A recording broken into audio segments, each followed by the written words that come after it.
Hey guys welcome back to my channel friends. इस video में बात करने वाले हैं फ्रेंड्स एस्ट्रोस गैस होने वाले हैजार्ड और प्रिकॉशंस के बारे में।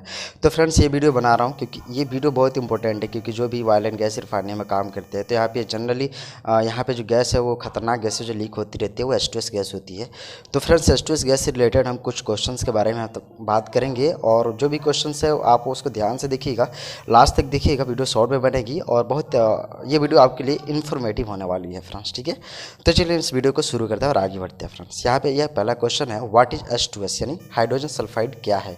आप इसके बारे में जानेंगे, उसके बाद से जानेंगे कि source of hydrogen sulphide and next one health hazard of H2S, और सेफ्टी प्रिकॉशंस क्या है और ट्रीटमेंट क्या है। ठीक है, अगर किसी को H2S गैस लग जाती है तो उस पर उस कंडीशन में ट्रीटमेंट क्या है। तो ये सारी तमाम क्वेश्चंस के बारे में हम जानेंगे, बात करेंगे इस वीडियो में। चलिए हम वीडियो को में आगे बढ़ते हैं और शुरू करते हैं। देखिए यहाँ पे पहला क्वेश्चन है, व्हाट इज H2S यानी हाइड्रोजन सल्फाइड क्या है। ठीक है, तो यहाँ पे फ्रेंड्स यहाँ पे दिया गया है फ्रेंड्स क्या है। H2S is very toxic gas, it has no colour but it smell like rotten eggs. In larger amount of H2S quickly blocks the sense of smell. अगर H2S ज़्यादा अगर लगा है, उसके ज़्यादा ppm लेवल में लगा है, तो फ्रेंड्स इस कंडीशन में आपकी सूंघने की क्षमता चली जाती है। फ्रेंड्स ये जो रहती है बहुत टॉक्सिक गैस रहती है, और इसमें का कोई कलर नहीं होता है, और ये सड़े अंडे की तरह इसमें सुगंध आती है। फ्रेंड्स अगर H2S गैस लग जाए तो इसमें क्या होगा friends, it is irritate the eye, nose, throat and lungs. Higher amount of H2S can hurt the breathing centre in the brain which can causes death. First aid is very important in this condition. Friends यहाँ पे हिंदी में देख लेंगे, hydrogen sulphide का कार्बनिक यौगिक है। यह रंगहीन गैस है जिसमें सड़े अंडे जैसी दुर्गंध आती है। निम्न स्तर पर हाइड्रोजन सल्फाइड आँखों, नाक, गले में जलन पैदा करता है। मध्यम स्तर पर सिर दर्द, चक्कर आना, मतली, उल्टी, सांसत, खांसी और सांस लेने में कठिनाई कारण बन जाता है।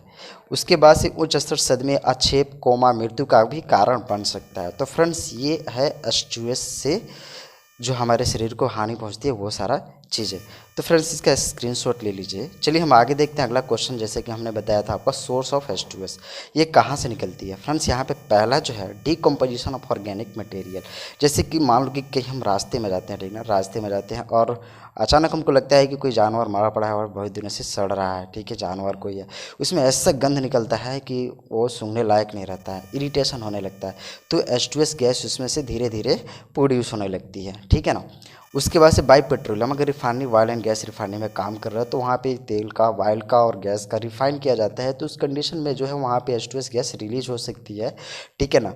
तो उसके बाद से इन पेपर मिल में हो सकती है बाई पाइपलाइन रस्ट। पाइपलाइन में जो भी कार्बन वहाँ पे ये फ्रेंड्स पाइपलाइन में जैसे कि वहाँ पे साफ़ सफाई किया जा रहा है, ठीक है ना, तो वहाँ पे मान लो कि पाइपलाइन जो रहती है उसके अंदर केमिकल रहते हैं बहुत सारा, बहुत दिनों से पड़े रहते हैं, सूख जाते हैं, तो उस कंडीशन में उसमें से जो है H2S गैस रिलीज होने लगती है। फ्रेंड्स H2S जो है एयर से हेवियर होती है।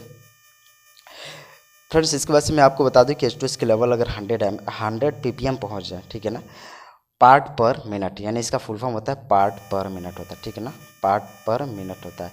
तो अगर 100 ppm है तो इस कंडीशन में बहुत डेंजरस होती है। अगर 10 ppm है तो चल जाएगा, अगर 8 घंटे काम करो उस कंडीशन में। अगर एक्सपोजर लिमिट 10 ppm भी है, मतलब 10 ppm रिलीज हो रहा है, ठीक है, मैक्सिमम 8 घंटे में, तो ये अलाउ है। पर अगर 10 ppm से एक्स्ट्रा होगा, ठीक है ना, एक्सीडेड होगा, ठीक है ना, तो वो अलाउ नहीं होगा, ठीक है। 100 ppm तो बहुत ज़्यादा हो जाता है फ्रेंड्स। इस कंडीशन में इरिटेशन हो जाएगा, आपका कॉज ऑफ डेथ, बहुत सारे प्रॉब्लम्स क्रिएट हो सकते हैं। उसके बारे में अब चलिए बात करते हैं आगे। यहाँ पे हेल्थ हैजर्ड ऑफ H2S, ठीक है ना, हाइड्रोजन सल्फाइड के वो हेल्थ हैजर्ड पे क्या इफेक्ट डालता है हम इसके बारे में देखते हैं। चलिए यहाँ पे पहला है फ्रेंड्स, यहाँ पे जैसे कि देख लीजिएगा, it can causes I irritation, ठीक है ना, हमारे आँखों में इरिटेशन होगा। उसके बाद से it can causes respiratory irritation. And next one, it can causes dizziness, headache, abdominal pain. उसके बाद से loss of concentration by regular exposure. Friends यहाँ पे ब्रेन डैमेज एंड डेथ हो सकता है। तो पहले आपने देखा कि आई इरिटेशन होगा, उसके बाद से रेसिपिरेटरी इरिटेशन, और नींद आने लगेगी, हेडेक होगा, ठीक है ना, शरीर में पेन होगा, कंसंट्रेशन बाय रेगुलर एक्सपोजर। तो ये सारा चीज़ जो है यहाँ पे होगा, ठीक है ना। अगर H2S लग गया तो उस कंडीशन में फ्रेंड्स ब्रेन डैमेज हो सकता है, डेथ भी हो सकता है। तो इस कंडीशन में ये सारा चीज़ हो सकता है। चलिए हम आगे देखते हैं। Safety precautions of H2S hydrogen sulphide. तो सेफ्टी प्रिकॉशंस क्या है इसके लिए हम देखेंगे फ्रेंड्स। सेफ्टी प्रिकॉशंस बहुत इंपॉर्टेंट है, आप इसका स्क्रीनशॉट ले लीजिएगा। तो चलिए हम देखते हैं। पहला जो है यूज H2S डिटेक्टर। अगर आप ऐसे एरिया में काम कर रहे हैं जैसे कि आपको लगता है कि उस एरिया में H2S रिलीज हो सकता है या H2S हो सकता है, तो आपको यहाँ पे H2S डिटेक्टर का यूज कर लेना चाहिए ताकि पता चल सके कि वहाँ पे H2S का रेंज क्या है। ठीक है, अगर रेंज ज़्यादा है तो वहाँ पे काम नहीं करेंगे, अगर कम है तो कर सकते हैं फ्रेंड्स। उसके बाद से है यहाँ पे अगर एटमॉस्फेयर में मान लो कि जहाँ काम कर रहा हो तो वहाँ एटमॉस्फेयर में जो है वहाँ पर H2S का जो कॉन्टिमिनेटेड ज़्यादा है, ठीक है ना, वहाँ पे ज़्यादा एटमॉस्फेयर में घुला हुआ है H2S, ठीक है, कुछ ज़्यादा ही रेंज है, तो उस कंडीशन में हमको ब्रीथिंग एपरेटस का यूज़ करना चाहिए जो कि हमको प्रोटेक्ट करता है H2S गैस से। नेक्स्ट वन हम देखेंगे प्रोवाइड सफिशिएंट मैकेनिकल वेंटिलेशन। अगर हम कन्फाइंड स्पेस में वर्क कर रहे हैं फ्रेंड्स, ठीक है, या फिर एग्जीक्यूशन में गड्ढे में काम कर रहे हैं, वहाँ पर अंडरग्राउंड काम कर रहे हैं, तो फिर ऐसा जगह होता है जहाँ पे फ्रेंड्स हवा नहीं आ सकता है, ठीक है ना, और इंक्लोज्ड एरिया रहता है जहाँ पे हमारा सन जनरली सन का लाइट भी वहाँ पर नहीं जाता है। तो ऐसे एरिया में काम कर रहे हैं, ठीक है ना, जैसे कन्फाइंड स्पेस या फिर किसी ऐसे एरिया में काम कर रहे हैं जहाँ पे बहुत प्रॉब्लम क्रिएट हो रही है, ठीक है, तो वहाँ पे H2S गैस रिलीज होने की शंका रहती है। तो फ्रेंड्स उस कंडीशन में हमको वेंटिलेशन होना चाहिए, ठीक है ना, वेंटिलेशन बहुत ज़रूरी है, ताकि वेंटिलेशन रहेगा तो वहाँ पे हवा निकलती रहेगी और बाहर की जो एयर है, फ्रेश एयर है यानी ऑक्सीजन है, वो अंदर जाती रहेगी। क्योंकि ये ज़्यादा इफेक्ट तब डालता है जब एयर शुद्ध हवा जो है यानी कि फ्रेश एयर जो है आपको नहीं मिलेगा, तो उस कंडीशन में ज़्यादा इफेक्ट डालती है।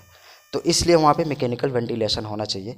Maintain good housekeeping, keep distance from decomposable organic material from working area से अगर पास में कोई डिकम्पोसेबल मान लो कोई सड़ा गला कचरा या डाला जाता है या फिर कोई जानवर मारा है, कुछ भी है, वहाँ पे गंध आ रहा है, तो उस कंडीशन में उस समय वहाँ पे काम नहीं करना चाहिए फ्रेंड्स, ठीक है ना।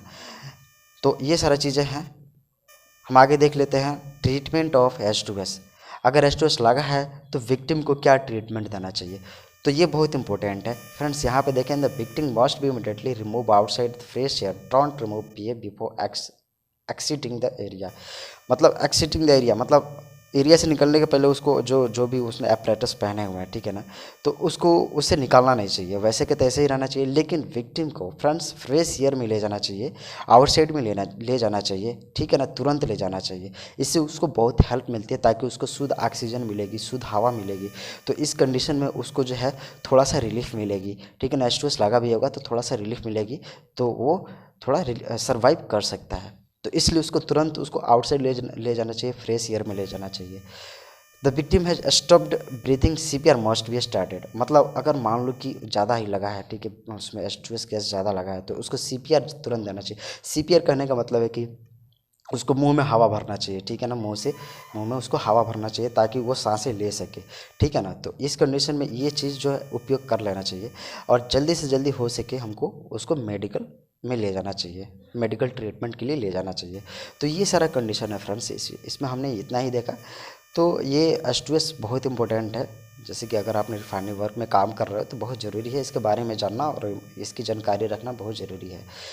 तो आशा करते हैं कि वीडियो आपको अच्छा लगा होगा, तो शेयर कीजिएगा अगर अच्छा लगा तो।